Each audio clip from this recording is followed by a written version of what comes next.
हजारों मुसलमानों के कातिल भारतीय वज़ीर आज़म नरेंद्र मोदी के इक़्तिदार के खात्मे का वक्त करीब आया तो एक बार फिर कश्मीर की आग सताने लगी। अपनी छितर छाया में मकबूजा आबादी को आग के अंगारों में झोंकने वाले मोदी इंतहाई बेशर्मी से कहते हैं कि कश्मीर का मसला गाली और गोली से नहीं, गले लगाने से हल होगा। जन्नत नज़ीर वादी को उजाड़ कर भी कश्मीरियों की आवाज ना दबाई जा सकी तो मोदी वहां अमन के राग अलापने लगे। खित्ते में अमन को तार तार करने वाले भारतीय वज़ीर आज़म ने एक बार फिर नाम निहाद सर्जिकल स्ट्राइक का जिक्र भी कर डाला।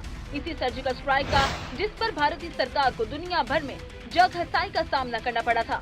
पहले मोदी ने अपनी ही जमात बीजेपी को तशद्दुद का परमिट दिया और अब अकीदे के नाम पर तशद्दुद को रद्द करने की बात भी कर डाली। सपाक भारतीय वज़ीर आज़म बोले कि मुल्क अमन, इत्तेहाद और खैर सगाली से चलता है।